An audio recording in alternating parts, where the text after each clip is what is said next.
I just want to say thanks once again to Janine and to Dave for putting this together, and for all of you for coming out tonight. This is a great turnout, and gratifying to see the interest in the nexus between energy and financial issues.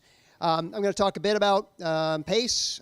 Abby teed it up great. She's an expert at it, worked around the country doing a variety of different projects on PACE, and so it makes it very easy for me. I'll talk about what's happening across the river in Arlington.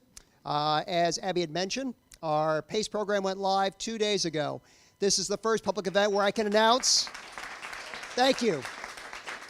Thank you. On behalf of the whole group of people, including Abby, who helped this along, help us to get to this point, thank you very much for that. That timeline before you is just a real small snapshot of the last 3 years of activity. The enabling legislation really made it possible for PACE to happen in Virginia back in 2015. And ever since then, we've been pedaling fast, trying to get things going. And so it's been a process, developing that ordinance, bringing on the program administrator, and then also, once the ordinance was done, then we still had a few more steps to go to get all the legals comfortable with our forms and with the program materials, and that's why it's taken us all this time. But I'm very happy to say we're live. Any projects out in Arlington, bring them on, and let's go ahead and get some business done.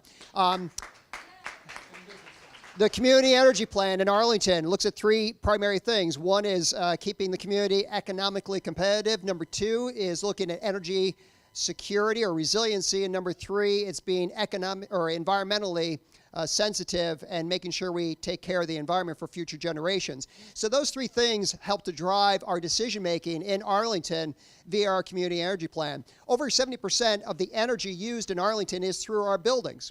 And so we recognize that commercial buildings, existing and new, both have to do their role in helping us reach our goals, which are big, hairy, audacious goals, to be honest with you.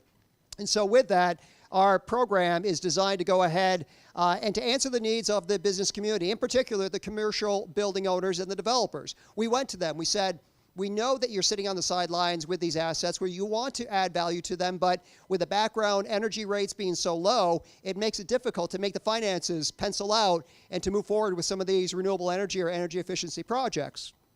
So enter PACE. The building owners can come with their own capital provider and integrate into the system, or we can go ahead and offer up a capital provider, and Clean Fund is on board with being our first capital provider that signed on to the program. And so when they come forward, let's call it a renewable energy project. They have the solar put on the building, and then they turn around and get that brought to closing. They get the capital for it, and they put on the solar, and then the repayment happens, as Abby had mentioned. In Arlington, it is a direct payment between the capital provider or that lender and the building owner. In other PACE programs, such as in DC and in Maryland, it goes through the government through a line item on that tax bill. So there's different ways to cut this. The flexibility is the key with the programs, I would say, but you also want some consistency for the end users to make it easy for them so they don't have to hit their head against the wall and figure out what to do next. There is a fee attached to each of the projects. On the back end, when the projects come to closing, there is a one-time fee to pay for the program.